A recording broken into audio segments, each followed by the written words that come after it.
اب ہم ذکر شروع کرتے ہیں آدم علیہ السلام کا۔ اللہ تعالیٰ فرماتے ہیں، اور میں نے جنوں اور انسانوں کو اپنی عبادت کے لیے پیدا کیا ہے۔ اللہ تعالیٰ نے ہمارے باپ کو کیوں پیدا فرمایا، ہمیں کیوں پیدا فرمایا؟ تاکہ ہم اس کی عبادت کریں، اگرچہ وہ عبادت کا محتاج نہیں، وہ تو بے نیاز ہے، البتہ ہم اس کے محتاج ہیں۔ اس کے اسماء بہترین اور حسین ہیں، وہ عالی شان صفات کا مالک ہے۔ اس نے اپنے ناموں کے آثار ظاہر کرنے کے لیے مخلوق کو پیدا فرمایا، رحمت کے آثار، قدرت کے آثار، جبر اور طاقت کے آثار اور حکمت کے آثار ظاہر کرنے کے لیے مخلوقات کو پیدا فرمایا، ورنہ وہ کسی چیز کا محتاج نہیں۔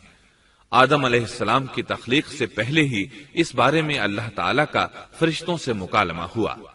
اللہ تعالیٰ نے فرمایا، اور جب تیرے رب نے فرشتوں سے کہا میں زمین میں ایک خلیفہ بنانے والا ہوں۔ خلیفہ سے مراد ہے نائب، اور یہ کہ اس کی نسل میں سے ہر ایک دوسرے کا خلیفہ ہوگا۔ جبکہ سیدنا ابو بکر صدیق رضی اللہ عنہ نبی اکرم صلی اللہ علیہ وسلم کے خلیفہ ہوئے، سو اللہ نے ایک خلیفہ بنانے کا ارادہ فرمایا جو زمین میں حکومت کرے اور اس کو آباد کرے۔ چنانچہ اللہ تعالیٰ نے فرمایا، اللہ تعالیٰ نے تمہیں زمین سے پیدا کیا اور اسی نے اس زمین میں تمہیں بسایا ہے۔ اللہ تعالیٰ کا ارادہ ہوا کہ زمین کو آباد کروائے، جبکہ جن اس قابل نہیں تھے، کیونکہ ان میں اس قدر عقل و دانش نہیں تھی کہ زمین کو پر رونق اور سرسبز و شاداب رکھ سکیں۔ علماء جنات کے بارے میں کہتے ہیں ان کا سب سے بڑا عقل مند جن انسانوں کے 10 سالہ بچے کے برابر عقل رکھتا ہے، اس لیے زمین کو آباد کرنے کی صلاحیت اللہ تعالیٰ نے انسان کو بخشی۔ اللہ نے انسان کو بہترین ڈھانچے اور حسین ترین شکل و صورت سے نوازا، پھر اپنی روح اس میں پھونکی۔ فرشتوں نے اس سے سوال کیا، ایسی مخلوق کو کیوں پیدا کرتا ہے جو زمین میں فساد کرے اور خون بہائے؟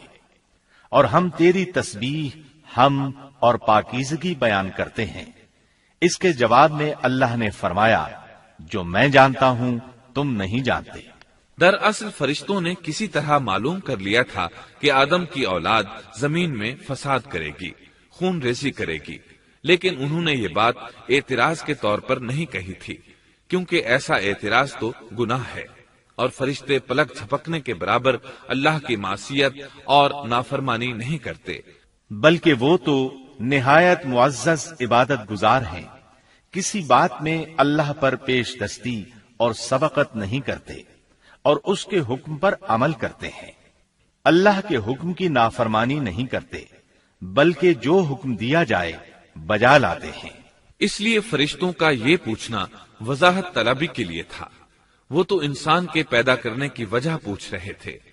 وہ زمین میں جنات کے اعمال اور کرتوت کا مشاہدہ کر چکے تھے، یعنی اللہ تعالیٰ نے انہیں پیدا کر کے اختیار دیا تو وہ فتنہ و فساد اور فسق و فجور میں مبتلا ہو گئے، اور اب ایک اور مخلوق زمین میں بسائی جا رہی تھی، تو اس بات کا امکان تھا کہ یہ مخلوق بھی ان کے نقش قدم پر چلے۔ اس لیے فرشتوں نے تعجب اور حیرت کی بنا پر یہ سوال کیا تھا، اور پوچھنے کا مقصد یہ تھا کہ کیا یہ بھی جنوں کی طرح ہوں گے؟ اس طرح انہیں یہ خدشہ لاحق ہوا کہ شاید ان سے اللہ کی عبادت میں کوتاہی یا کمی واقع ہوئی ہے، جس کی وجہ سے اللہ کو نئی مخلوق پیدا کرنا پڑی۔ اس لیے ان کی بات میں یہ بھی تھا کہ ہم تیری حمد اور ثنا بیان کرتے ہیں۔ بہرحال ان کے سوال کے 2 مقصد تھے۔ کیا یہ جنوں کی طرح فساد کرنے والی قوم ہے؟ کیا ہم سے تیری عبادت میں کوتاہی ہوئی ہے؟ اس پر اللہ تعالیٰ نے فرمایا، جو میں جانتا ہوں وہ تم نہیں جانتے۔ اس موقع پر فرشتوں کے ذہنوں میں ایک اور بات بھی آئی۔ وہ آپس میں کہنے لگے کہ اللہ تعالیٰ جو بھی مخلوق پیدا کرے گا وہ ہم سے زیادہ معزز اور عالم نہیں ہو سکتی۔ یعنی جب فرشتوں نے باقی مخلوقات کا جائزہ لیا، مثلا آسمان، زمین، پہاڑ، جن، چوپایوں وغیرہ کا، تو انہوں نے سوچا یہ ہم سے زیادہ مرتبے والی نہیں ہے، لہذا یہ مخلوق بھی پیدا ہو رہی ہے تو یہ ہم سے زیادہ مرتبہ نہیں رکھتی۔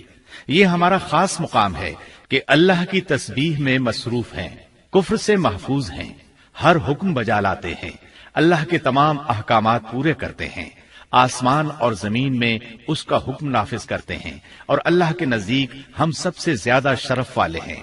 لہذا اگر یہ نئی مخلوق انسان بھی پیدا ہو جائے تو کیا ہوا، ہم سے زیادہ معزز اور علم والی تو نہیں ہوگی۔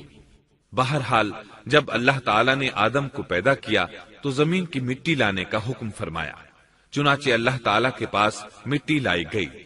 امام ترمذی، ابن حبان اور امام احمد رحمت اللہ علیہم نے ایک حدیث بیان کی ہے جس کے الفاظ کچھ یوں ہیں: اللہ تعالیٰ نے آدم علیہ السلام کو مٹی کی ایک مٹھی سے پیدا فرمایا، اس مٹی کو اللہ تعالیٰ نے پوری زمین سے اٹھوایا تھا۔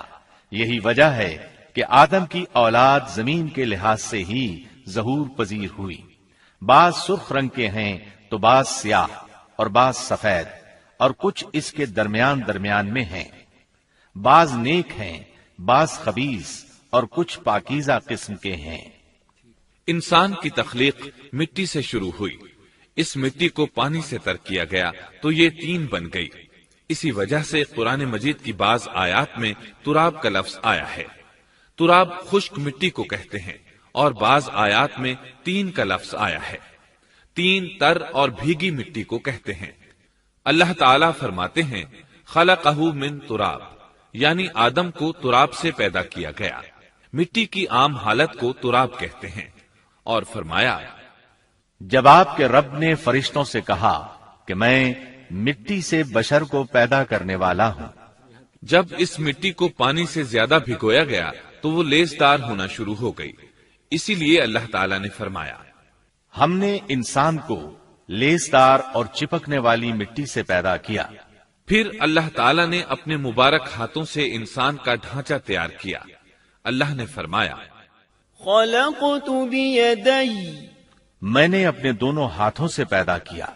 اللہ تعالیٰ نے انسان کی خلقت فرشتوں کے سپرد نہ کی، بلکہ بذات خود اسے تخلیق کے مراحل سے گزارا اور اپنے ہاتھوں سے اس کی تصویر کشی کی۔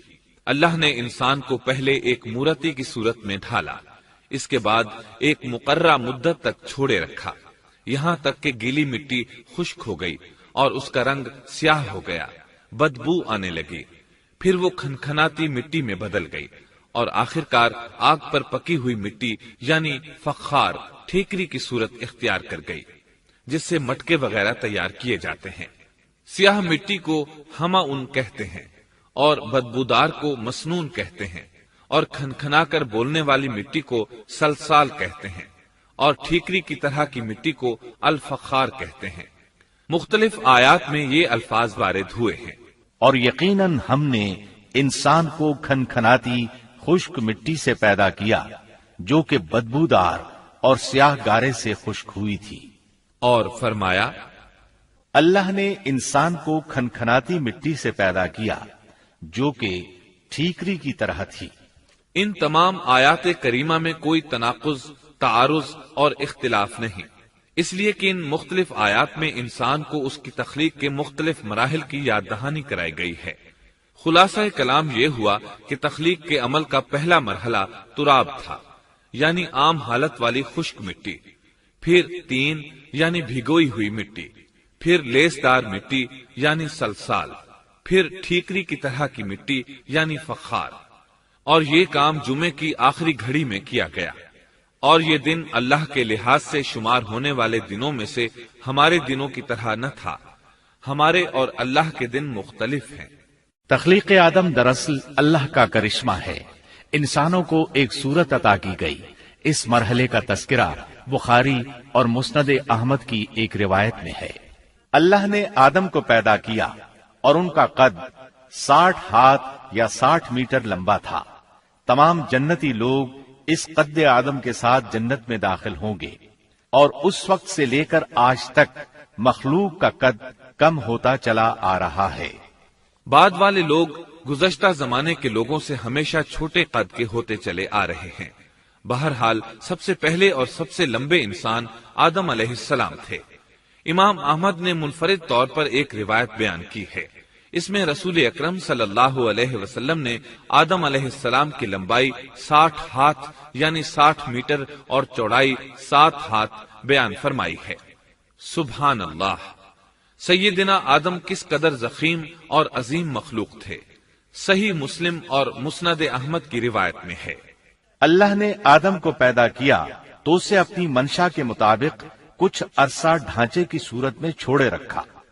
ابلیس اس کے ارد گرد چکر لگانے لگا۔ اس نے دیکھا کہ وہ پیٹ والا ہے۔ وہ سمجھ گیا کہ یہ مخلوق اپنے آپ پر کنٹرول نہیں کر سکے گی۔ اس حدیث سے معلوم ہوتا ہے کہ انسانوں کی طرح جنات کا پیٹ نہیں ہے، صرف انسان ایسا ہے جس کا اندر والا حصہ کھوکھلا ہے۔ بہرحال اللہ نے انسان کو اس شکل و صورت میں پیدا فرمایا۔ احادیث مبارکہ میں آدم علیہ السلام اور ابلیس ملعون کا قصہ تفصیل سے بھی موجود ہے اور مختصر بھی۔ مثلا تفسیر تبری میں سیدنا عبداللہ بن عباس رضی اللہ عنہما سے روایت ہے، اللہ تعالیٰ نے آدم علیہ السلام کی مٹی کا حکم دیا، مٹی لائی گئی۔ اللہ تعالیٰ نے آدم علیہ السلام کو لیسدار اور بدبودار سیاہ مٹی سے پیدا فرمایا، اور یہ کام اللہ نے اپنے مبارک ہاتھوں سے کیا۔ آدم 40 راتیں مجسمے کی صورت میں پڑے رہے، جسم موجود تھا لیکن روح نہیں تھی۔ ابلیس آتا، اس ڈھانچے کو ٹھوکر لگاتا تو جسم سے ایسی آواز نکلتی جیسے خالی مٹکے پر ہاتھ مارنے سے نکلتی ہے۔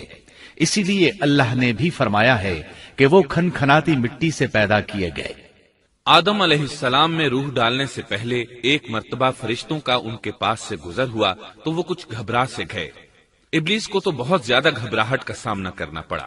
وہ گزرتے ہوئے ٹھوکر مارتا اور کہتا، تجھے کسی خاص مقصد کے لیے پیدا کیا گیا ہے۔ یہ کہہ کر وہ آدم کے منہ میں داخل ہو جاتا اور کمر کے راستے باہر آ جاتا اور فرشتوں سے مخاطب ہو کر کہتا، اس سے گھبرانے کی کوئی ضرورت نہیں۔ اگر مجھے اس پر مسلط کر دیا گیا تو میں یقیناً اسے ہلاکت میں ڈال دوں گا، اور اگر اسے مجھ پر مسلط کر دیا گیا تو بلا شبہ میں اس کی نافرمانی کروں گا۔ اندازہ کیجئے وہ تعجب کر رہا ہے کہ انہیں کیوں پیدا کیا گیا ہے۔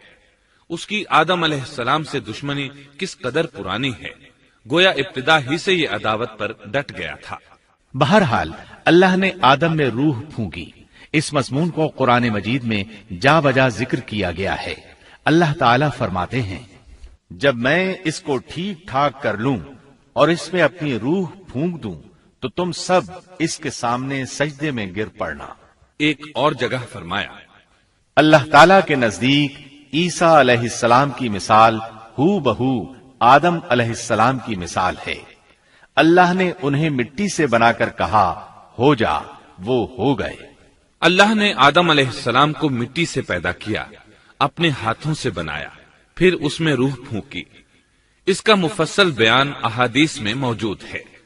جب ان میں روح پھونکی گئی اور ابتدا میں روح جیسے ہی سر کے اندر داخل ہوئی، آدم علیہ السلام کو چھینک آ گئی۔ فرشتوں نے آدم علیہ السلام سے کہا، الحمدللہ کہیے۔ انہوں نے کہہ دیا۔ اللہ کی اس تعریف کے جواب میں اللہ تعالیٰ نے فرمایا، رحمک ربک، یعنی تجھ پر تیرا رب رحم فرمائے۔ سبحان اللہ، اللہ ذوالجلال والاکرام نے آدم علیہ السلام میں روح مکمل ہونے سے پہلے ہی انہیں اپنی رحمت سے سرفراز فرما دیا۔ بہرحال جب روح ان کی آنکھوں میں داخل ہوئی اور انہوں نے جنت کے پھلوں کو دیکھا تو ان میں غور و فکر کرنے لگے۔ جب روح پیٹ میں داخل ہوئی تو کھانے کی طلب محسوس ہوئی۔ ابھی روح ٹانگوں تک پہنچی نہیں اور کھانے کی خواہش پہلے ہی محسوس ہونے لگی۔ اس جلد بازی اور عجلت کی وجہ سے اللہ تعالیٰ نے فرمایا، انسان جلد باز مخلوق ہے۔ جب آدم علیہ السلام کو پیدا کر دیا گیا تو اللہ تعالیٰ نے ان کی پشت پر ہاتھ پھیرا۔ ہاتھ پھیرتے ہی ان کی پشت سے قیامت تک پیدا ہونے والے انسان باہر نکل آئے۔ آدم کی تمام اولاد ان کے سامنے ظاہر ہو گئی، اور یہ بات نہایت وضاحت اور صراحت کے ساتھ قرآن مجید اور احادیث مبارکہ میں موجود ہے۔ مسلم بن یسار رحمت اللہ علیہ بیان کرتے ہیں کہ سیدنا عمر بن خطاب رضی اللہ عنہ سے کسی نے اس آیت کریمہ کے بارے میں پوچھا، اور جب آپ کے رب نے اولاد آدم کی پشت سے ان کی اولاد کو نکالا اور ان سے انہی کے بارے میں اقرار لیا کہ کیا میں تمہارا رب نہیں، سب نے جواب دیا، ہاں کیوں نہیں، ہم سب گواہ بنتے ہیں، تاکہ تم لوگ قیامت کے روز یوں نہ کہو ہم تو اس سے محض بے خبر تھے، یا یوں کہو کہ پہلے پہلے شرک تو ہمارے بڑوں نے کیا اور ہم ان کے بعد ان کی نسل میں ہوئے، لہذا کیا تو ان غلط راہ والوں کے فعل پر ہمیں ہلاکت میں ڈالے گا؟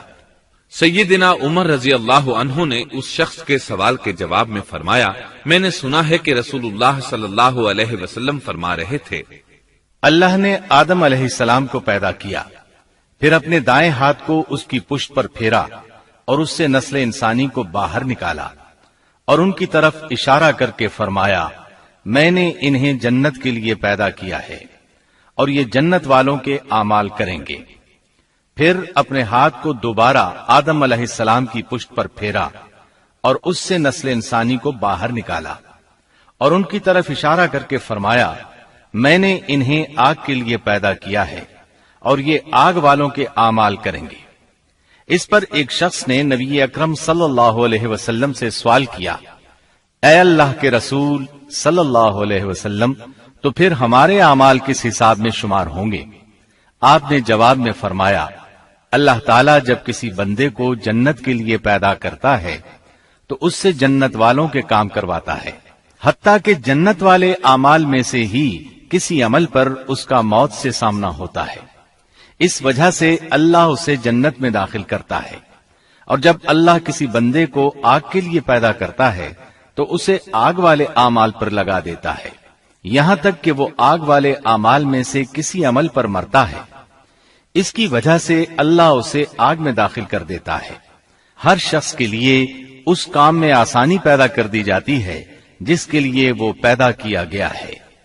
لیکن یہ بات ذہن میں ہر وقت موجود رہنی چاہیے کہ اللہ نے انسان کو اختیار دے رکھا ہے کہ وہ اپنی عقل اور فکر کی روشنی میں اللہ کے احکامات پر عمل پیرا ہو کر خود کو جنتی بنا لے یا عقل کا درست استعمال نہ کرتے ہوئے شیطان کا پٹا گلے میں ڈال لے اور جہنم میں جگہ بنا لے۔ یہ تو اللہ نے انسان کو اختیار دے رکھا ہے، اس کی مرضی کہ جنت والے اعمال کرے یا جہنم والے۔ ہر انسان میں دونوں طرف جانے کی طاقت اور صلاحیت موجود ہے۔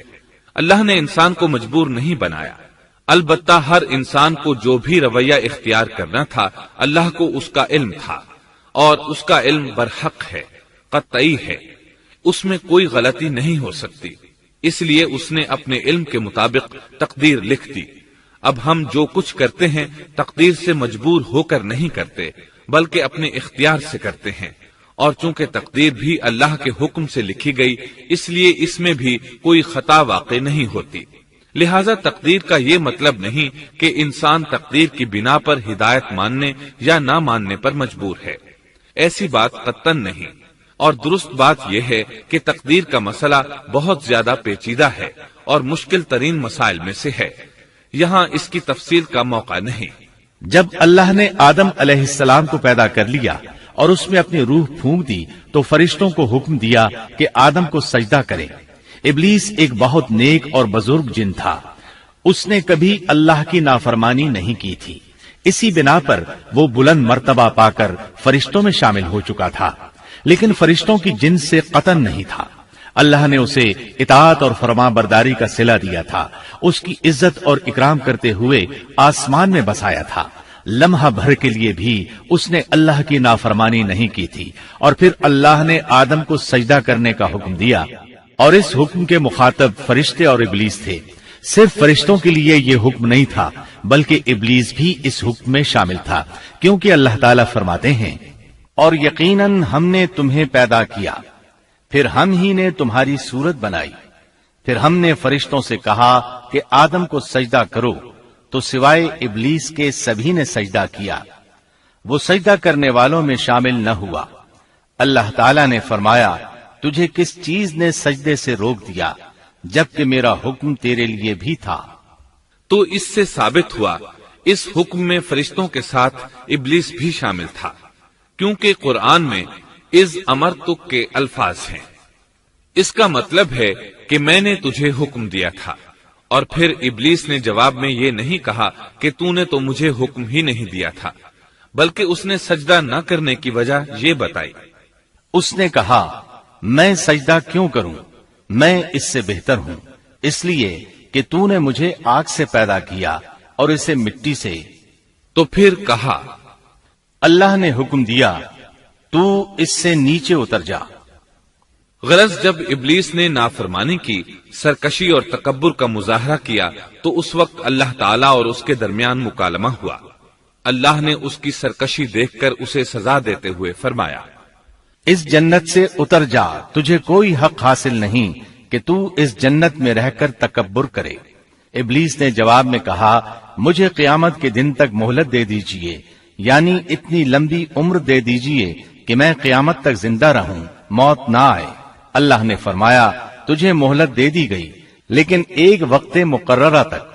اور جب شیطان اس طرف سے مطمئن ہو گیا کہ اسے مہلت مل گئی، تب اس نے کہا، چونکہ تو نے مجھے گمراہ کر دیا ہے، اس وجہ سے میں قسم کھاتا ہوں کہ میں انسانوں کی گمراہی کے لیے تیرے سیدھے راستے پر بیٹھ جاؤں گا، پھر ان کے آگے سے، ان کے پیچھے سے، ان کے دائیں سے، ان کے بائیں سے، ان کے پاس آؤں گا، اور آپ ان میں سے اکثر لوگوں کو شکر گزار نہیں پائیں گے۔ اللہ تعالیٰ نے شیطان کا رد کرتے ہوئے فرمایا، یہاں سے ذلیل و خوار ہو کر نکل جا، ان میں سے جو شخص بھی تیرا حکم مانے گا میں ایسے تمام گمراہوں سے جہنم کو بھر دوں گا۔ جو انسان بھی تیرا پیروکار بنے گا وہ جہنم کا مستحق اور حقدار ٹھہرے گا۔ قرآن مجید میں دوسرے مقامات پر بھی اس گفتگو کو نئے پیرائے میں دہرایا گیا ہے۔ مثلاً اللہ نے فرمایا، یقیناً ہم نے انسان کو کھنکھناتی مٹی سے پیدا فرمایا ہے جو کہ سڑے ہوئے گارے کی تھی، اور اس سے پہلے ہم نے جنات کو لو والی آگ سے پیدا کیا۔ اور جب تیرے پروردگار نے فرشتوں سے فرمایا، میں انسان کو سیاہ بدبودار کھنکھناتی مٹی سے پیدا کرنے والا ہوں، جب میں اسے پورا بنا چکوں اور اس میں اپنی روح پھونک دوں تو تم سب اس کے لیے سجدے میں گر پڑنا۔ چنانچہ تمام فرشتوں نے سجدہ کیا سوائے ابلیس کے، اس نے سجدہ کرنے والوں میں شمولیت اختیار کرنے سے صاف انکار کر دیا۔ اللہ تعالیٰ نے فرمایا، اے ابلیس، تجھے کیا ہوا کہ تو سجدہ کرنے والوں میں شامل نہ ہوا؟ وہ بولا، میں ایسے انسان کو سجدہ نہیں کر سکتا جسے تو نے سیاہ بدبودار کھنکھناتی مٹی سے پیدا کیا ہے۔ اللہ تعالیٰ نے فرمایا، اب تو بہشت سے نکل جا، کیونکہ تو مردود ہے اور تجھ پر قیامت کے دن تک میری پھٹکار ہے۔ کہنے لگا، اے میرے رب، مجھے اس دن تک مہلت دے دے جس دن کے لوگ دوبارہ زندہ کیے جائیں گے۔ اللہ نے فرمایا، اچھا، اس مقررہ وقت کے دن تک تجھے مہلت دی گئی۔ کہنے لگا، اے میرے رب، چونکہ تو نے مجھے گمراہ کیا ہے، مجھے بھی قسم ہے کہ میں انسانوں کے لیے زمین میں گناہوں کو خوشنما بناؤں گا اور ان سب کو بہکا دوں گا، سوائے ان کے جو تیرے منتخب اور مخلص بندے ہوں گے، وہ میرے بہکاوے میں نہیں آئیں گے۔ اللہ نے فرمایا، ہاں، یہی مجھ تک پہنچنے کی سیدھی راہ ہے کہ مخلص بن جاؤ، میرے بندوں پر تجھے کوئی غلبہ نہیں ہوگا۔ البتہ جو گمراہ لوگ تیری پیروی کریں گے، یقیناً ان کے وعدے کی جگہ جہنم ہے۔ ایک اور مقام پر اللہ تعالیٰ فرماتے ہیں، جب ہم نے فرشتوں کو حکم دیا کہ آدم کو سجدہ کرو تو ابلیس کے سوا سب نے سجدہ کیا۔ اس نے کہا، کیا میں اسے سجدہ کروں جسے تو نے مٹی سے پیدا کیا ہے؟ اچھا دیکھ لے، اسے تو نے مجھ پر فضیلت دی ہے، اگر مجھے بھی تو نے قیامت تک ڈھیل دی تو میں سوائے چند لوگوں کے اس کی اولاد کو گمراہ کروں گا۔ اس پر اللہ نے فرمایا، جا، ان میں سے جو بھی تیرا فرمانبردار ہو جائے گا تو تم سب کی سزا جہنم ہے جو پورا پورا بدلہ ہے۔ ان میں سے تو جسے بھی اپنی آواز کے ساتھ بہکا سکتا ہے بہکا لے، اور ان پر اپنے سوار اور پیادے چڑھا لا، یعنی اپنے گھڑ سوار لشکر اور پیدل لشکر کو چڑھا کر لے آ، اور اپنا ہر داؤ، ہر ترکیب اور ہر اسلحہ استعمال کر لے، اور ان کے مالوں اور اولاد میں بھی شرکت کر لے، اور تو انہیں دل بہلانے والے وعدے دے لے، یعنی ان کے برے اعمال بنا سنوار کر انہیں دکھا اور غلط خواہشات دلا، جنت، دوزخ اور دوبارہ زندہ نہ ہونے کے وعدے دے، اور ان سے شیطان کے جتنے بھی وعدے ہوتے ہیں سب کے سب سراسر فریب ہیں۔ یقیناً میرے سچے بندوں پر تیرا کوئی قابو اور غلبہ نہیں ہوگا، تیرا رب کارسازی کرنے والا کافی ہے۔ اسی طرح بہت سی آیات میں پہلی معصیت الہی کا ذکر کیا گیا ہے۔ سب سے پہلا نافرمان ابلیس ملعون تھا، وہ خبیث اللہ کے سامنے تکبر اور انات سے بھرپور جواب دیتا رہا۔ اسی وجہ سے اللہ نے اسے کافر کا لقب دیا۔ کافر اسے کہتے ہیں جو نعمت کا انکار کرے۔ اللہ نے اس پر اتنا فضل و کرم اور انعام و احسان کیا کہ بلند ترین مرتبے تک پہنچا دیا، لیکن اس نے اللہ کی اس نعمت کی قدر نہ کی، پرواہ نہ کی اور کفر کا راستہ اختیار کیا۔ اللہ تعالیٰ فرماتے ہیں، جبکہ آپ کے رب نے فرشتوں سے فرمایا کہ میں مٹی سے ایک انسان کو پیدا کرنے والا ہوں، سو جب میں اسے ٹھیک ٹھاک کر لوں اور اس میں اپنی روح پھونک دوں تو تم سب اس کے سامنے سجدے میں گر پڑنا۔ چنانچہ تمام فرشتوں نے سجدہ کیا مگر ابلیس نے نہ کیا اور اس نے تکبر کیا، وہ کافروں میں سے تھا۔ سب سے پہلا گناہ تکبر تھا، اسی لیے علماء کرام فرماتے ہیں تمام گناہوں کی جڑ تکبر اور غرور ہے۔ نبی اکرم صلی اللہ علیہ وسلم نے اپنی امت کو تکبر نہ کرنے کا سختی سے حکم فرمایا، اس کی برائی، وبال اور ہلاکت سے آگاہ فرمایا۔ آپ نے فرمایا، اللہ اس شخص کی طرف رحمت سے دیکھے گا بھی نہیں جس نے تکبر کی بنا پر کپڑا ٹخنوں سے نیچے لٹکایا۔ اس کے علاوہ نبی صلی اللہ علیہ وسلم نے تو مطلقاً فرما دیا، وہ شخص جنت میں داخل ہونے کے قابل نہیں جس کے دل میں ذرہ برابر بھی تکبر ہے۔ جو شخص اپنے کپڑے، اپنے مکان اور اپنے قبیلے پر فخر کرتا ہے اس سے اللہ کی رحمت اٹھ جاتی ہے۔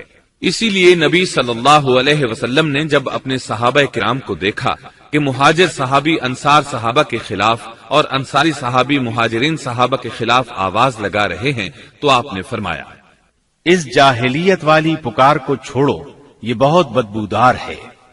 برادری کی بنیاد پر لڑنا، باہم فخر کرنا برے نتائج کا ذریعہ ہے۔ گناہوں کی بنیاد بھی تکبر ہے۔ اس لیے ہر مومن کو چاہیے کہ اپنے نوکر، خادم، ملازم یا کسی بھی مسکین پر کبھی بھی فخر و غرور کا اظہار نہ کرے، کیونکہ یہی اللہ کی سب سے پہلی نافرمانی وجود میں آئی تھی۔ تکبر کا یہ ذکر ضمناً آ گیا۔ ہم پھر اپنے موضوع کی طرف لوٹتے ہیں۔ اللہ نے آدم علیہ السلام کو پیدا کیا اور انہیں عالم بنا کر ہی تخلیق کیا، یعنی جب وہ پیدا ہوئے تو جاہل نہیں تھے۔ اللہ نے آدم علیہ السلام کو فرشتوں سے بھی بڑا عالم بنا کر پیدا فرمایا۔ بے شمار احادیث میں آدم علیہ السلام کی ابتدا اور ان کے علم کا ذکر موجود ہے۔ جب اللہ نے آدم میں مکمل روح ڈال دی اور وہ اپنے پاؤں پر کھڑے ہو گئے تو اللہ نے انہیں حکم دیا، جاؤ فرشتوں کی جماعت کو السلام علیکم کہو۔ آدم اور فرشتوں کی زبان عربی تھی، یہی زبان اہل جنت کی ہے۔ آدم گئے، جا کر سلام کہا، انہوں نے جواب میں کہا وعلیکم السلام ورحمت اللہ، یعنی تجھ پر اللہ کی سلامتی اور رحمت ہو۔ اللہ نے فرمایا، یہ تیرا اور تیری اولاد کا آپس میں ایک دوسرے کو تحفہ اور ہدیہ ہے۔ اللہ نے آدم علیہ السلام کو ابتدا ہی میں تمام نام سکھا دیے۔ مفسرین نے ان ناموں کے بارے میں بہت بحثیں ذکر کی ہیں۔ مضبوط موقف سیدنا عبداللہ بن عباس رضی اللہ عنہما کا ہے کہ اللہ نے آدم علیہ السلام کو ہر چیز کا نام سکھا دیا تھا، مثلا یہ پہاڑ ہے، یہ سمندر ہے، یہ پرندہ ہے، یہ درخت ہے وغیرہ۔ وہ آسمان اور زمین کی ہر چیز کا نام جانتے تھے۔ یہ علم کیسا تھا، انسان نے کس طرح ہر چیز کا نام پہچان لیا۔ یقیناً اللہ انسان میں یہ طاقت پیدا کر سکتا ہے کہ وہ ہر علم کا احاطہ کر سکے۔ اللہ نے آدم علیہ السلام کو ہر چیز کا نام اور اس کی صنعت اور کام بھی معلوم کرا دیا۔ آگ، لوہے، لکڑی، غرض ہر چیز کا نام اور استعمال ذہن میں ڈال دیا۔ وہ کس قدر عظیم علم سے بہرور ہوئے، سبحان اللہ۔ بہرحال اللہ نے آدم علیہ السلام کو صرف شکل و صورت اور تخلیق ہی میں بلند مرتبہ عطا نہیں کیا تھا، بلکہ عقل و علم کے لحاظ سے بھی بلند درجے اور مقام پر فائز کیا تھا، جیسا کہ اللہ تعالیٰ فرماتے ہیں، اللہ نے آدم علیہ السلام کو ہر چیز کا نام سکھا دیا، پھر ان چیزوں کو فرشتوں پر پیش کیا اور فرمایا، مجھے ان چیزوں کے نام بتاؤ اگر تم سچے ہو۔ مطلب یہ کہ تم اپنے دعوے میں کہاں تک سچے ہو؟ جب آدم کی تخلیق ہوئی تو تم نے کہا تھا اللہ جو چاہے پیدا کر لے، قسم ہے وہ ہم سے زیادہ معزز اور عالم نہیں ہوگا۔ اس دعوے میں اگر تم سچے ہو تو ذرا ان اشیاء کے نام تو بتاؤ۔ اللہ تعالیٰ نے آدم علیہ السلام کا زیادہ معزز ہونا، مکرم ہونا اور علم و معرفت والا ہونا واضح کرنے کے لیے فرشتوں کو حکم دیا کہ آدم علیہ السلام کو سجدہ کریں۔ یہ سجدہ تعظیمی تھا، عبادت والا سجدہ نہیں تھا۔ سجدہ تعظیمی پہلے وقتوں میں جائز تھا، لیکن اب حرام ہے۔ اسی لیے تو یعقوب علیہ السلام، ان کی بیوی اور 11 بیٹوں نے یوسف علیہ السلام کو سجدہ کیا تھا۔ بہرحال فرشتوں نے آدم علیہ السلام کو سجدہ کیا۔ اس سے معلوم ہو جاتا ہے کہ کون زیادہ عزت اور عظمت والا ہے۔ یقیناً آدم علیہ السلام زیادہ شرف اور منزلت کے حقدار ٹھہرے۔ جب اللہ تعالیٰ نے ان کی عزت، تکریم اور تعظیم ثابت فرما دی، تب علم و معرفت میں ان کی برتری ثابت کرنے کے لیے فرمایا، اگر تم اپنے قول میں سچے ہو تو ان چیزوں کے نام بتاؤ۔ تب فرشتوں نے کہا، فرشتے کہنے لگے، اے اللہ تو پاک ہے، ہمیں تو صرف اتنا ہی علم ہے جتنا تو نے ہمیں سکھا رکھا ہے، مکمل حکمت و علم والا تو ہی ہے۔ اللہ تعالیٰ نے آدم علیہ السلام سے فرمایا، اے آدم تم ان فرشتوں کو ان چیزوں کے نام بتاؤ۔ آدم ہر چیز کا نام بتانے لگے، کسی جگہ بھی انہوں نے غلطی نہیں کی۔ جب انہوں نے فرشتوں کو تمام چیزوں کے نام بتا دیے تو اللہ تعالیٰ نے فرشتوں کو مخاطب کر کے کہا، کیا میں نے تمہیں پہلے ہی نہیں کہہ دیا تھا کہ زمین اور آسمان کا غیب میں ہی جانتا ہوں، اور میرے علم میں ہے جو تم ظاہر کر رہے ہو اور جو چھپا رہے ہو۔ یہاں ذہن میں سوال ابھرتا ہے کہ فرشتے کیا چھپا رہے تھے؟ وہ راز والی بات یہی تھی کہ اللہ ہم سے زیادہ معزز اور عالم مخلوق پیدا نہیں کرے گا۔ واضح رہے، ہم آپ کو صرف واقعات ہی نہیں سنا رہے، صرف سیرت اور تاریخ ہی بیان نہیں کر رہے، بلکہ قرآن بھی پڑھ پڑھ کر سنا رہے ہیں۔ اور قرآن کو اس وقت تک سمجھنا محال ہے جب تک کہ ان واقعات کی تفصیل موجود نہ ہو۔ خیر، اس کے بعد اللہ تعالیٰ نے اما حوا کو پیدا فرمایا۔ انہیں آدم علیہ السلام کے فوراً بعد پیدا نہیں فرمایا، بلکہ آدم علیہ السلام نے کافی عرصہ جنت میں تنہا بسر کیا، اور حدیث میں ہے کہ وہ وحشت محسوس کرتے تھے، تنہائی کو شدت سے محسوس کرنے لگے تھے۔ آخر کار ایک روز جب وہ سو رہے تھے تو اللہ تعالیٰ نے ان کی بائیں پسلی سے اما حوا علیہ السلام کو پیدا فرمایا اور آدم علیہ السلام کا ہم سفر بنا دیا۔ اللہ فرماتے ہیں، اے لوگو اپنے اس پروردگار سے ڈر جاؤ جس نے تم سب کو ایک ہی جان سے پیدا کر ڈالا، اور اس جان یعنی آدم علیہ السلام سے ان کی بیوی کو پیدا کیا۔ آدم علیہ السلام کے وجود ہی سے حوا کا وجود بنایا گیا، وہ کوئی الگ مخلوق نہیں تھی۔ جب آدم علیہ السلام بیدار ہوئے تو انہوں نے اپنے قریب ایک عورت کو بیٹھے دیکھا۔ پوچھنے لگے، تم کون ہو؟ حوا علیہ السلام نے کہا، عورت۔ آدم علیہ السلام نے پھر پوچھا، تجھے کس لیے پیدا کیا گیا ہے؟ وہ بولی، آپ کے لیے، تاکہ آپ مجھ سے سکون اور انس حاصل کریں۔ جب فرشتوں نے آدم علیہ السلام کو ایک عورت سے باتیں کرتے دیکھا تو کہنے لگے، اب ایک اور نئی مخلوق پیدا کی گئی ہے۔ آدم علیہ السلام نے ان مخلوقات کا نام تو بتا دیا تھا جو مشہور و معروف تھیں، ان کا نام پوچھنا چاہیے۔ انہوں نے آدم علیہ السلام سے سوال کیا، انہوں نے فوراً جواب دیا، حوا، اس لیے کہ اللہ نے تو آپ کو ہر چیز کا نام سکھا دیا تھا۔ فرشتوں نے کہا، ان کا نام حوا کیوں رکھا گیا ہے؟ آدم علیہ السلام نے جواب دیا، اس لیے کہ اسے ایک زندہ چیز سے پیدا کیا گیا ہے، حیات کی نسبت سے حوا نام رکھا گیا۔ مسلم شریف میں ہے، سیدنا ابو ہریرہ رضی اللہ عنہ روایت کرتے ہیں کہ رسول اللہ صلی اللہ علیہ وسلم نے فرمایا، جو شخص اللہ اور آخرت کے دن پر ایمان رکھتا ہے، جب وہ کسی معاملے کے لیے حاضر ہو تو بھلائی والی بات کرے یا خاموش رہے، اور عورتوں کے بارے میں بھلائی کی وصیت حاصل کر لو، یعنی ان کے ساتھ اچھا سلوک کرو، کیونکہ عورت پسلی سے پیدا کی گئی ہے اور پسلی میں زیادہ ٹیڑھا حصہ اوپر والا حصہ ہوتا ہے۔ اگر تم اس کو سیدھا کرنا چاہو گے تو توڑ ڈالو گے، اور اگر اس کو چھوڑ دو گے تو وہ اسی طرح ہمیشہ ٹیڑھی رہے گی۔ عورتوں کے بارے میں بھلائی کی وصیت حاصل کر لو۔ مطلب یہ کہ اسی حالت میں گزر بسر کرو، عورتوں کے بارے میں بھلائی کی وصیت حاصل کر لو۔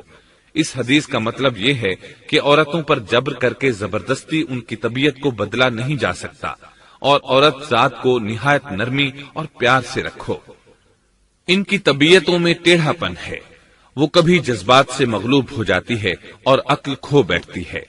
اگر کوئی اسے سیدھا کرنا چاہے تو اس سے لا تعلقی، دوری اور طلاق کی نوبت آ جائے گی۔ اگر اسے چھوڑ دو گے تو ٹیڑھا پن برقرار رہے گا۔ مرد کو بہت حوصلے سے اس صورتحال کو سنبھالنا چاہیے۔ احادیث میں سیدنا ابراہیم علیہ السلام کی زوجہ سیدہ سارہ علیہ السلام کا قصہ موجود ہے۔ وہ حوا علیہ السلام کے بعد کائنات کی سب سے زیادہ خوبصورت عورت تھی۔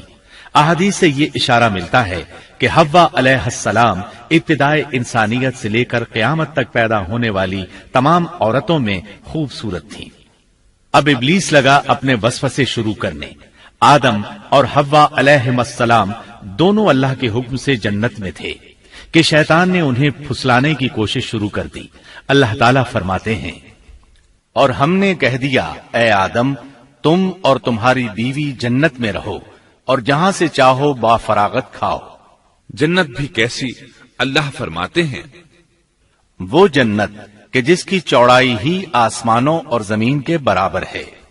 سو اس جنت میں سے جو چاہو سو کھاؤ، کچھ بھی منع نہیں سوائے ایک درخت کے، چنانچہ ارشاد ہوا، اور ہم نے کہا اے آدم تم اور تمہاری بیوی جنت میں رہو، پھر جس جگہ سے چاہو با فراغت کھاؤ اور اس درخت کے پاس مت جاؤ ورنہ ظالموں میں سے ہو جاؤ گے۔ ایک اور جگہ فرمایا، اور جب ہم نے فرشتوں سے کہا کہ آدم کو سجدہ کرو تو ابلیس کے سوا سب نے سجدہ کیا۔ ابلیس نے انکار کیا تو ہم نے کہا اے آدم یہ تیرا اور تیری بیوی کا دشمن ہے، خیال رکھنا ایسا نہ ہو کہ وہ تم دونوں کو جنت سے نکلوا دے اور تو مصیبت میں پڑ جائے۔ یہاں تو تجھے آرام ہے، نہ تو بھوکا ہے اور نہ ننگا، اور نہ تو یہاں پیاسا ہوتا ہے، نہ دھوپ سے تکلیف اٹھاتا ہے۔ گویا اللہ نے سیدنا آدم علیہ السلام کو وسوسے سے پہلے ہی خبردار کر دیا تھا۔ ان آیات سے یہ بھی پتا چلا کہ انسان سے ابلیس کی عداوت اور دشمنی ابتدا ہی سے چلی آ رہی ہے، اور یہ بھی ثابت ہوا کہ جو لوگ کہتے ہیں کہ انسان ابتدا میں ننگا تھا ان کا قول صحیح نہیں، اس لیے کہ اللہ تعالیٰ نے جنت میں بھی آدم علیہ السلام پر لباس رکھا اور زمین میں بھی لباس نازل کر دیا، جیسا کہ اللہ تعالیٰ فرماتے ہیں، اے آدم کی اولاد ہم نے تم پر لباس کو نازل کیا جو تمہاری شرمگاہوں کو چھپاتا ہے اور زینت کا سبب بھی ہے، اور تقوی کا لباس اس سے بھی بہتر ہے۔ لہذا آدم ابتدا میں ننگے نہیں تھے، انہیں تو ننگے پن کا علم ہی نہیں تھا، نہ ہی ان کی بیوی کو برہنہ ہونے کا علم تھا۔ اللہ نے آدم علیہ السلام کو کامل نعمتوں سے نوازا، بھوک نہ پیاس، یہاں تک کہ پیاس کے اسباب سے بھی محفوظ، نہ گرمی اور نہ دھوپ، پھر بے انتہا حسن و جمال، مشقت نہ تکلیف، بدبختی نہ بدقسمتی۔ آدم اور حوا علیہ السلام کے دلوں میں وسوسہ ڈالنے کے بارے میں بھی قرآن نے روشنی ڈالی ہے۔ پھر شیطان نے ان دونوں کے دلوں میں وسوسہ ڈالا۔ یہ وسوسہ اس نے ان دونوں کو طمع دلانے کی صورت میں پورا کیا، اور یہ طمع دلائی کہ اس درخت کو کھانے سے ہمیشگی اور بقا ملتی ہے اور کبھی نہ ختم ہونے والی بادشاہت حاصل ہوتی ہے، اور اس وسوسے کا مقصد یہ تھا تاکہ ان کا پردہ بدن جو ایک دوسرے سے پوشیدہ تھا دونوں کے روبرو بے پردہ کر دے۔ ان کی شرمگاہوں کو ننگا کرنے کے لیے اس نے ایسا کیا۔ وہ دونوں کپڑے میں ملبوس تھے، ستر ڈھانپ رکھا تھا۔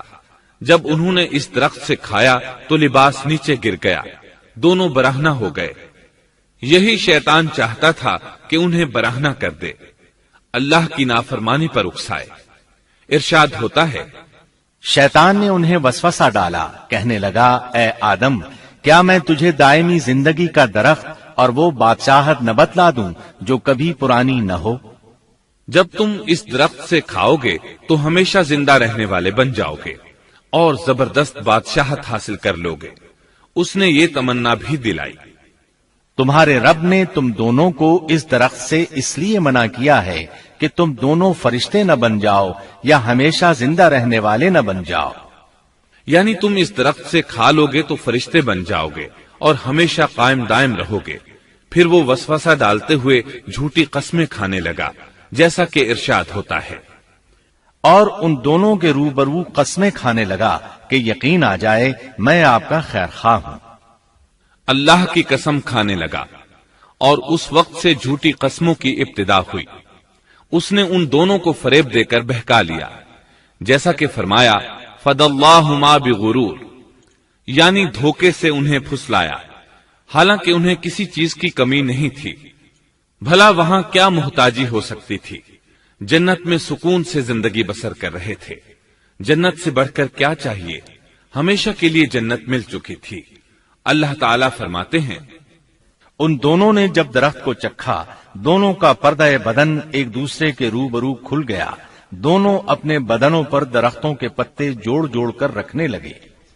کپڑے اترنے پر دونوں کو حیا آئی، اس لیے کہ انسان کی فطرت میں برہنہ ہونے کی ناپسندیدگی شامل ہے۔ برہنہ ہو گئے تو کوئی لباس نہیں تھا، اس لیے درختوں کے پتے جوڑ کر جسم ڈھانپنے لگے۔ حدیث میں آیا ہے، آدم بھاگنے لگے تو اللہ نے پکارا، آدم مجھ سے بھاگتے ہو؟ آدم بولے، اللہ میں شرم کی بنا پر بھاگ رہا ہوں، اور اس وجہ سے کہ تیرے سامنے برہنہ کیسے رہوں، پھر یہ کہ نافرمانی کا ارتکاب بھی کر چکا ہوں۔ یہاں ایک سوال پیدا ہوتا ہے، دونوں میں سے پہلے کھانے والا کون تھا؟ اس بارے میں راجح قول یہ ہے کہ وہ حوا علیہ السلام تھی۔ انہی نے آدم علیہ السلام کو طمع دلاتے ہوئے اس غلطی پر آمادہ کیا تھا، جیسا کہ بخاری شریف میں نبی اکرم صلی اللہ علیہ وسلم نے فرمایا، اگر حوا نہ ہوتی تو کوئی عورت اپنے خاوند سے خیانت نہ کرتی۔ حوا علیہ السلام نے انہیں غلطی میں مبتلا کیا تھا۔ اگر حوا علیہ السلام نہ ہوتی تو آدم بھی خیانت میں مبتلا نہ ہوتے اور نہ معصیت میں مبتلا ہوتے۔ تب اللہ نے انہیں پکارا، کیا میں نے تم دونوں کو اس درخت سے نہیں روکا تھا، اور کیا یہ نہیں کہا تھا کہ شیطان تمہارا کھلا دشمن ہے؟ اب توجہ طلب بات یہ ہے کہ اس موقع پر دونوں نے کیا طرز عمل اختیار کیا۔ کیا وہ دونوں اپنی معصیت پر بضد رہے اور تکبر کرنے لگے، جیسا کہ ابلیس نے سجدہ کرنے سے انکار کیا تھا اور پھر لگا تھا اپنی معصیت پر اصرار کرنے، یا ان دونوں نے توبہ کر لی؟ جی ہاں، دونوں نے توبہ کر لی، جیسا کہ قرآن مجید میں آتا ہے، دونوں نے کہا، اے ہمارے رب، ہم نے اپنا بڑا نقصان کیا، اور اگر تو ہماری مغفرت نہ کرے گا اور ہم پر رحم نہ کرے گا تو واقعی ہم خسارہ پانے والوں میں سے ہو جائیں گے۔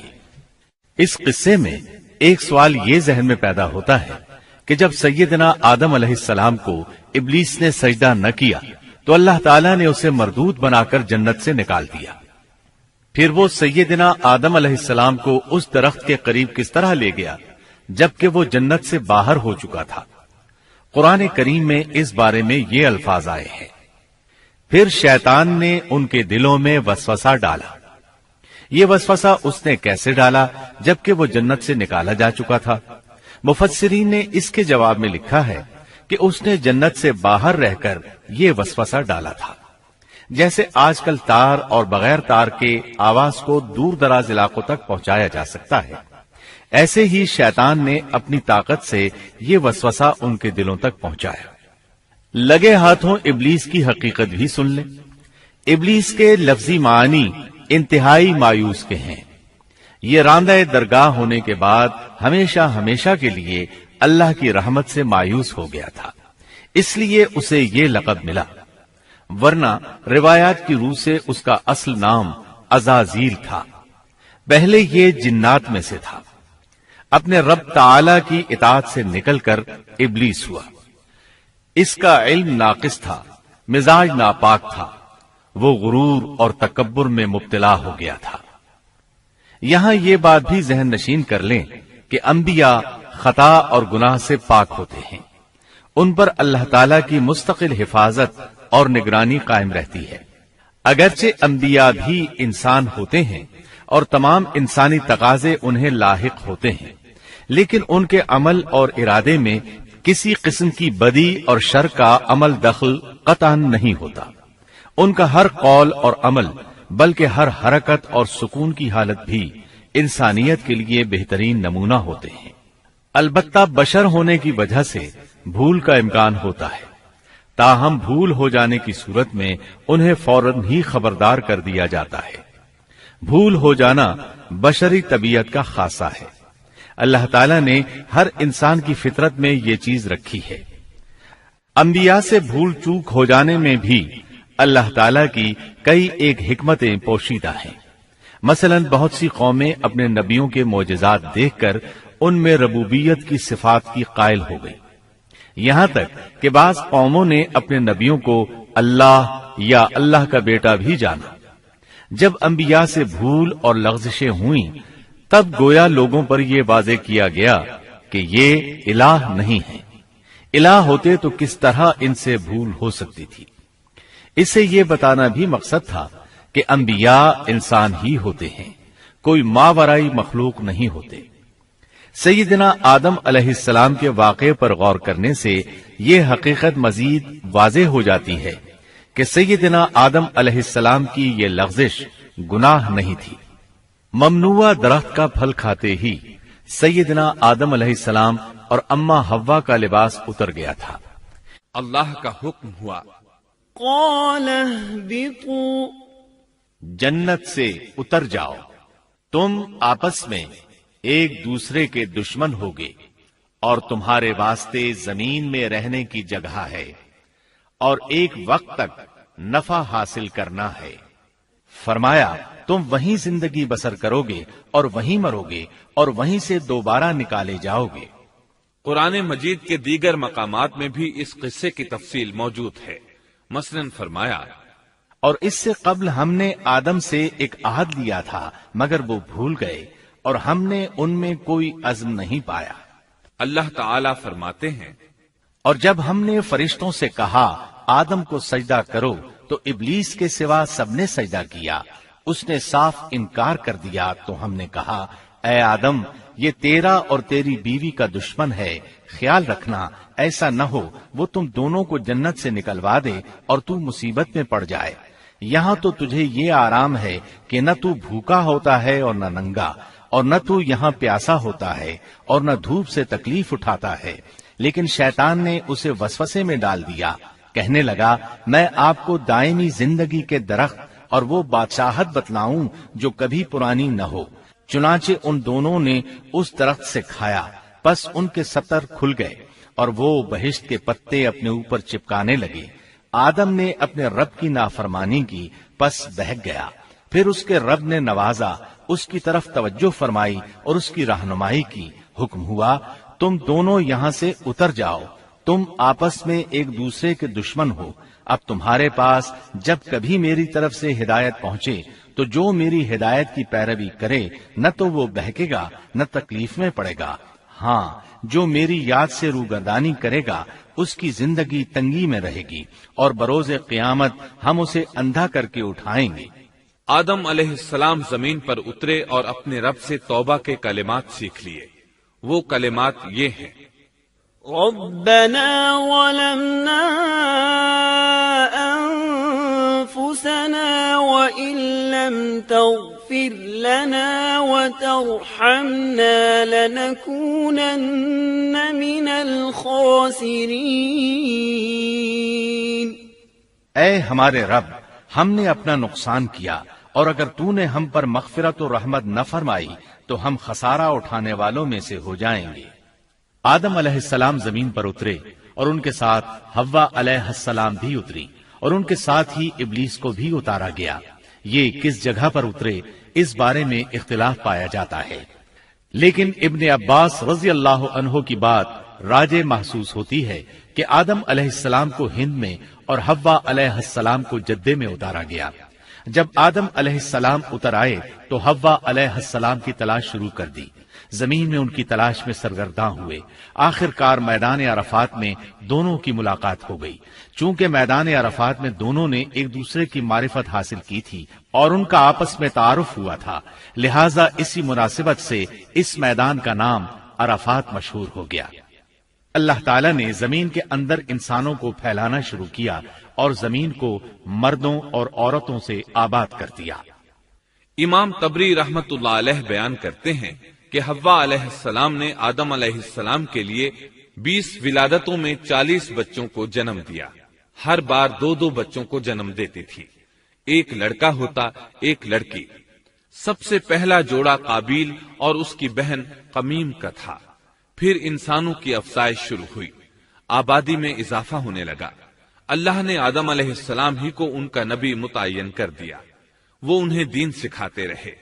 اس وقت تمام لوگ موحد تھے، خالص توحید کو اپنانے والے تھے، یعنی کان الناس امۃ واحدہ، تمام لوگ ایک ہی امت کے تھے، ان میں شرک کا شائبہ بھی نہ تھا۔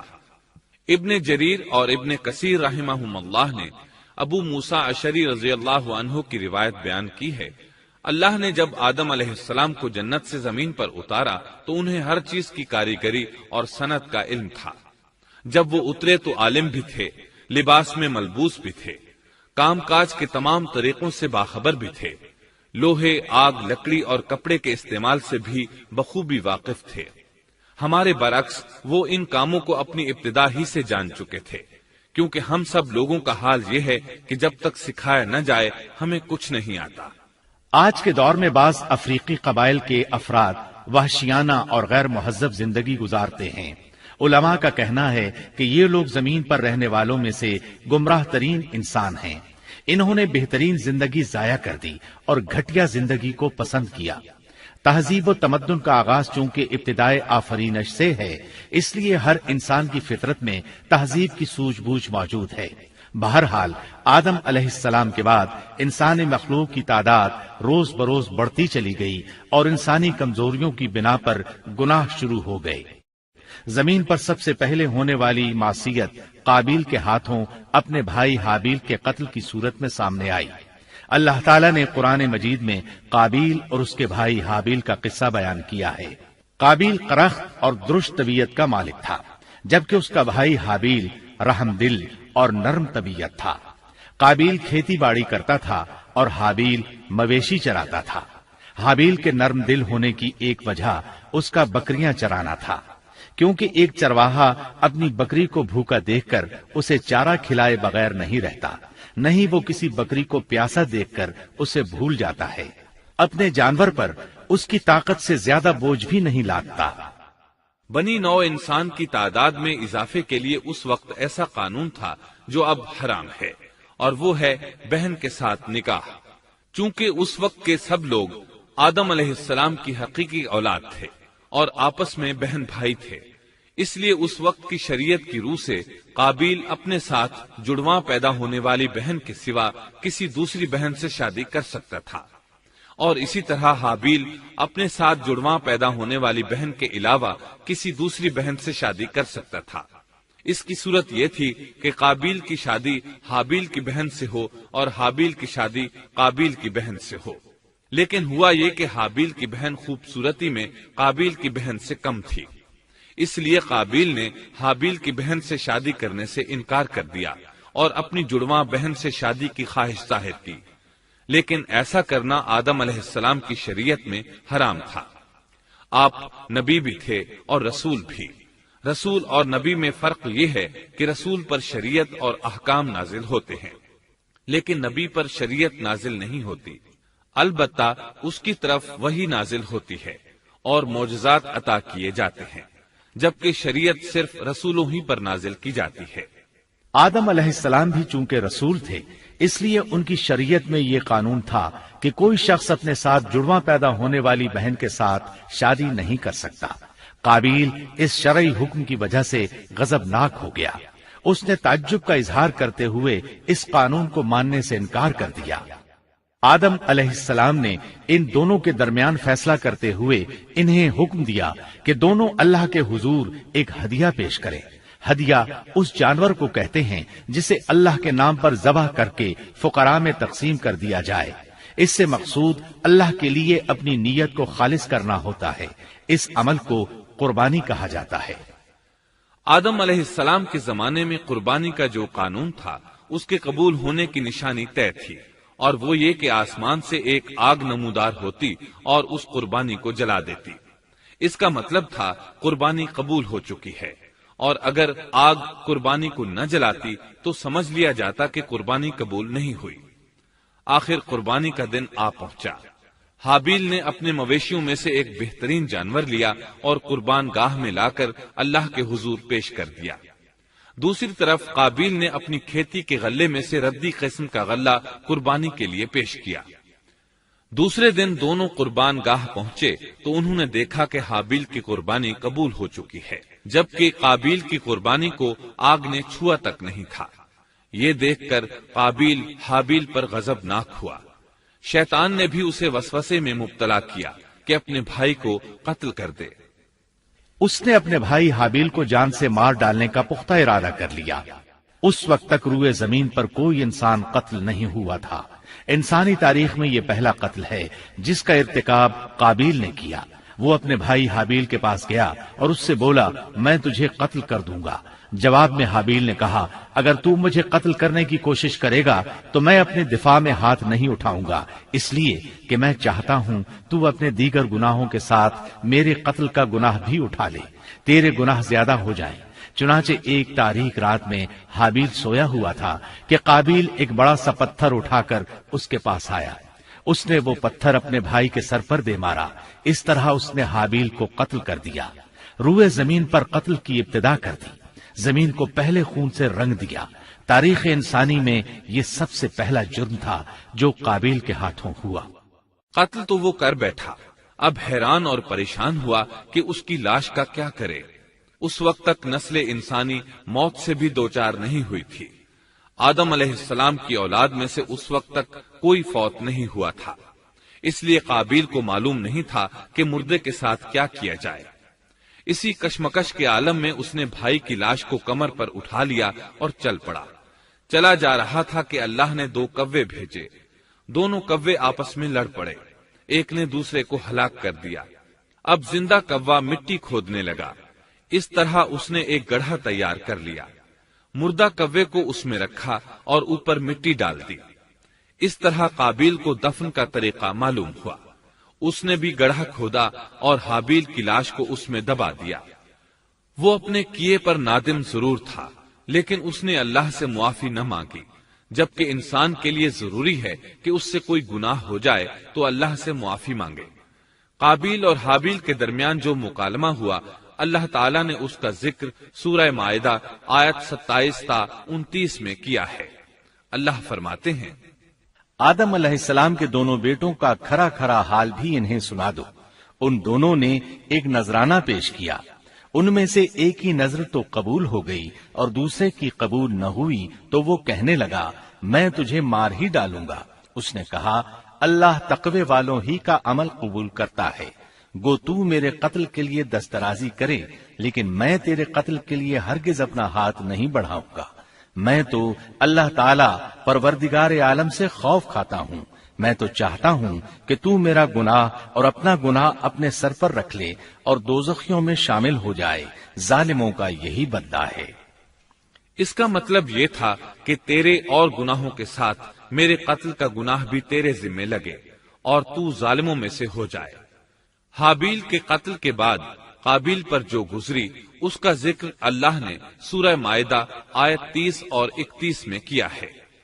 پس اسے اس کے نفس نے اپنے بھائی کے قتل پر آمادہ کر دیا اور اس نے اسے قتل کر ڈالا، اس سے وہ نقصان والوں میں سے ہو گیا۔ پھر اللہ تعالیٰ نے ایک کوے کو بھیجا جو زمین کھود رہا تھا تاکہ اسے دکھائے کہ وہ کس طرح اپنے بھائی کی ناش کو چھپا سکتا ہے۔ وہ کہنے لگا، ہائے افسوس، کیا میں ایسا کرنے سے بھی گیا گزرا ہو گیا کہ اس کوے کی طرح اپنے بھائی کی لاش کو دفنا دیتا۔ پھر تو بڑا ہی پشیمان اور شرمندہ ہوا۔ امام احمد، ترمذی اور ابو داود نے سیدنا سعد بن ابی وقاص رضی اللہ عنہ سے روایت کی ہے کہ انہوں نے سیدنا عثمان رضی اللہ عنہ کی شہادت کے فتنے کے وقت فرمایا، میں گواہی دیتا ہوں کہ رسول اکرم صلی اللہ علیہ وسلم نے فرمایا تھا، ایک بہت بڑا فتنہ رونما ہوگا، اس میں بیٹھنے والا کھڑے ہونے والے سے بہتر ہوگا اور کھڑا ہونے والا چلنے والے سے بہتر ہوگا اور چلنے والا دوڑنے والے سے بہتر ہوگا۔ کسی نے کہا، اگر کوئی میرے گھر میں داخل ہو کر میری طرف ہاتھ بڑھائے تاکہ وہ مجھے قتل کر دے تو آپ صلی اللہ علیہ وسلم نے فرمایا، تو آدم علیہ السلام کے بیٹے کی طرح قتل ہو جا، یعنی اس فتنے میں قتل ہو جانا، حابیل کی سنت پر عمل کرتے ہوئے خود ہاتھ نہ اٹھانا، قاتل کہلانے کی بجائے مقتول ہونے کو پسند کرنا۔ اسی طرح مسند احمد کی ایک روایت میں ہے، رسول اللہ صلی اللہ علیہ وسلم نے فرمایا، دنیا میں جب بھی کوئی ظلم سے قتل ہوتا ہے تو اس کا گناہ آدم علیہ السلام کے پہلے بیٹے قابیل کی گردن پر ضرور ہوتا ہے، اس لیے کہ وہ پہلا شخص ہے جس نے ظالمانہ قتل کی ابتدا کی اور یہ ناپاک طریقہ جاری کیا۔ اس حدیث سے اس جرم کی نوعیت کا بخوبی اندازہ ہوتا ہے کہ اللہ تعالیٰ نے اس کو صرف ایک قتل قرار نہیں دیا بلکہ اس کو ایک گھناؤنی حرکت قرار دیا۔ قیامت تک آنے والے لوگ جو اس گناہ کے مرتکب ہوں گے ان کا کچھ گناہ قابیل کے حساب میں ڈالا جائے گا۔ حابیل کو قتل کرنے کے بعد قابیل نے اپنی بیوی کو ساتھ لیا اور دور دراز نرم زمین کے پاس جا کر رہائش پذیر ہو گیا اور آدم علیہ السلام کے سامنے تک نہ ہوا۔ آدم علیہ السلام پہاڑوں کے قریب ایک بستی میں رہ رہے تھے، یہ ان سے بہت دور جا بسا تھا۔ اس طرح قابیل کا آدم علیہ السلام سے رابطہ بالکل ختم ہو گیا اور اس سے ایک نئی نسل کی ابتدا ہوئی۔ فحاشی اور اریانی کو ان کے ہاں عروج حاصل تھا۔ عبادت یہ لوگ اگرچہ اللہ ہی کی کرتے تھے لیکن آدم علیہ السلام کی شریعت کے خلاف بے حیائی کے دل دادا تھے۔ تقوی کی قلت، احکام الہی کی نافرمانی اور فحاشی کا فروغ ان کے شب و روز کا معمول تھا۔ اس کے بعد لوگ دو گروہوں میں تقسیم ہو گئے، شریر اور برے لوگ قابیل کے ساتھ مل گئے اور آدم علیہ السلام کے دیگر بیٹے اور نیک لوگ آدم علیہ السلام کے ساتھ مل گئے۔ آدم علیہ السلام 960 سال زندہ رہے۔ ان کی کل عمر تو 1000 سال تھی لیکن 40 سال کم کر دی گئی۔ سیدنا ابو ہریرہ رضی اللہ عنہ بیان کرتے ہیں کہ رسول اللہ صلی اللہ علیہ وسلم نے فرمایا، جب اللہ نے آدم علیہ السلام کو پیدا فرمایا تو ان کی پیٹھ پر ہاتھ پھیرا، اس طرح قیامت تک جتنے انسان پیدا ہونے والے تھے ان کی روحیں وجود میں آ گئیں۔ پھر ہر انسان کی آنکھوں کے درمیان ایک نور رکھ کر آدم علیہ السلام کے سامنے پیش کیا۔ انہوں نے پوچھا، یا اللہ یہ کون ہے؟ اللہ نے فرمایا، یہ تیری اولاد ہے۔ ان میں سے ایک کی پیشانی کی چمک آدم علیہ السلام کو بہت اچھی لگی۔ انہوں نے پوچھا، یا اللہ یہ کون ہے؟ جواب ملا، یہ تیری اولاد میں سے بہت دور جا کر ہیں، ان کا نام داؤد ہے۔ پوچھا، ان کی عمر کتنی ہے؟ فرمایا 60 سال۔ آدم علیہ السلام کہنے لگے، یا اللہ 40 سال میری عمر میں سے ان کی عمر میں شامل کر دے۔ اس سلسلے میں دوسری روایت یوں آئی ہے، جب آدم علیہ السلام کی روح قبض کرنے کے لیے فرشتہ آیا تو وہ کہنے لگے، میری عمر میں تو ابھی 40 سال باقی ہیں۔ اس وقت ان کی عمر 960 سال تھی۔ انبیاء اپنی عمر سے واقف ہوتے ہیں۔ فرشتے نے کہا، کیا آپ کو یاد نہیں آپ نے اپنی عمر کے 40 سال اپنی اولاد داؤد کو ہبہ کر دیے تھے؟ رسول اللہ صلی اللہ علیہ وسلم نے فرمایا، چونکہ آدم علیہ السلام نے انکار کیا تو ان کی اولاد بھی انکار کی عادی ہے۔ آدم علیہ السلام خود بھول گئے، ان کی اولاد بھی بھولتی ہے۔ آدم علیہ السلام نے خطا کی، ان کی اولاد بھی خطا کرتی ہے۔ حابیل کے قتل کے بعد اللہ تعالیٰ نے آدم اور حوا علیہم السلام کو اس کا نعم البدل عطا کیا۔ اس کا نام انہوں نے شیس رکھا۔ شیس کا مطلب ہے اللہ کا دیا ہوا تحفہ۔ حابیل کے قتل پر آدم اور حوا علیہم السلام دونوں بہت غمگین ہوئے، اس لیے اللہ نے بدلے میں انہیں شیس علیہ السلام عطا فرمائے۔ سیدنا ابو ذر غفاری رضی اللہ عنہ سے مروی ایک صحیح حدیث میں ہے کہ رسول اللہ صلی اللہ علیہ وسلم نے فرمایا، اللہ تعالیٰ نے 104 صحیفے نازل فرمائے، ان میں سے 50 صحیفے شیس علیہ السلام پر نازل ہوئے۔ ان صحیفوں میں ایسے قوانین، اصول اور ضابطے تھے جن سے انسانیت کی زندگی منظم ہوتی ہے۔ شیس علیہ السلام نے آدم علیہ السلام سے علم حاصل کیا، لیکن آدم علیہ السلام کا تمام علم وہ حاصل نہ کر سکے، اس لیے کہ آدم علیہ السلام نے بالمشافہہ اللہ تعالی سے علم حاصل کیا تھا اور بہت سی اشیاء کا علم اللہ تعالی نے انہیں سکھا دیا تھا، اس لیے وہ تمام علماء سے بڑھ کر عالم تھے۔ شیس علیہ السلام نے آدم علیہ السلام سے علوم سیکھ کر لوگوں کو سکھائے۔ لوگوں نے ان سے مختلف علوم، فنون اور پیشے سیکھے، انہیں شہروں میں رہنے سہنے کے بارے میں تعلیم دی، دن رات کے حسابات سے انہیں آگاہ کیا اور انہیں بتایا کہ کن اوقات میں وہ اللہ کی عبادت کریں اور عبادت کے طریقے انہیں سکھائے۔ احادیث میں اس کی وضاحت ملتی ہے۔ امام احمد رحمت اللہ علیہ بیان کرتے ہیں کہ ابو زمعہ سعدی کہتے ہیں کہ انہوں نے مدینے میں ایک شیخ کو لوگوں سے کلام کرتے دیکھا تو ان کے متعلق پوچھا، یہ کون شخص ہے؟ لوگوں نے بتایا کہ یہ ابی بن کعب رضی اللہ عنہ ہیں، بڑے صحابہ میں ان کا شمار ہوتا ہے، تمام مسلمانوں سے بڑھ کر قرآن اور اس کی تفسیر کے عالم ہیں۔ ابو زمعہ فرماتے ہیں کہ ابی بن کعب رضی اللہ عنہ اس وقت یہ واقعہ بیان کر رہے تھے کہ جب آدم علیہ السلام کی وفات کا وقت قریب آیا تو انہوں نے اپنے بیٹوں سے فرمایا، میرا جنت کے پھل کھانے کو جی چاہتا ہے۔ جنت کے پھل دنیاوی پھلوں جیسے ہی ہوتے ہیں، سیب، انار، انگور، یہ سب جنت میں موجود تھے۔ جنت کے اور دنیا کے پھلوں میں فرق یہ ہے کہ دنیاوی پھل بدبودار ہو جاتے ہیں، جبکہ جنتی پھل کبھی بدبودار نہیں ہوتے۔ اسی طرح دنیاوی پھلوں کا ذائقہ عارضی ہوتا ہے، جبکہ جنتی پھلوں کا ذائقہ ہمیشہ برقرار رہتا ہے۔ اس لیے آدم علیہ السلام نے چاہا کہ وہ جنت کے پھل کھائیں، چنانچہ ان کے بیٹے تلاش میں نکل گئے۔ انہوں نے اپنے ساتھ کلہاڑے، کدالیں اور ٹوکریاں لے لی۔ راستے میں انہیں فرشتے ملے، ان کے پاس آدم علیہ السلام کا کفن اور خوشبو وغیرہ تھی۔ انہوں نے پوچھا، آدم کے بیٹو، کس چیز کی تلاش میں ہو؟ کہاں جا رہے ہو؟ انہوں نے جواب میں کہا، ہمارے والد مریض ہیں، انہیں جنت کے پھلوں کی خواہش ہے۔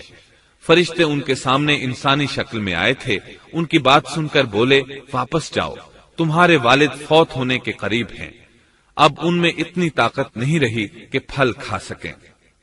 جب فرشتے آدم علیہ السلام کی روح قبض کرنے کے لیے آئے تو حوا علیہ السلام نے انہیں پہچان لیا۔ وہ بلند آواز سے آدم علیہ السلام کو پکارنے لگی، ان کے ساتھ چمڑ گئیں۔ آدم علیہ السلام بولے، مجھ سے الگ ہو جاؤ، پہلے بھی مجھے تمہاری وجہ سے مصیبت پہنچی تھی، میرے اور میرے رب کے فرشتوں کے درمیان سے ہٹ جاؤ۔ پھر فرشتوں نے آدم علیہ السلام کی روح قبض کی، انہیں غسل دیا، کفن پہنایا، خوشبو لگائی، آپ کی قبر کھودی، پھر انہوں نے آدم علیہ السلام کی نماز جنازہ ادا کی۔ اس کے بعد انہیں قبر میں اتارا، پھر اوپر مٹی ڈال دی اور بولے، آدم کے بیٹو، تمہارے لیے یہی طریقہ ہے۔ اس وقت تک لوگ کفن دفن کے احکامات سے واقف نہیں تھے، انہیں علم نہ تھا کہ قابیل نے اپنے بھائی کو کیسے دفن کیا تھا، اس لیے فرشتوں کو بھیجا گیا تاکہ تدفین کا طریقہ بتا دیں۔ تو اس طرح انسان کو دفن کرنے کا طریقہ معلوم ہوا جو فرشتے لے کر آئے تھے۔ آدم علیہ السلام نے اپنی 960 سال کی مکمل زندگی میں سوائے اس درخت کا پھل کھانے کے اور کوئی خطا نہیں کی۔ آپ کی وفات کے 1 سال بعد حوا علیہ السلام بھی وفات پا گئیں۔ یہ تھا ہمارے باپ سیدنا آدم علیہ السلام کا اسوہ اور سیرت طیبہ کا حال۔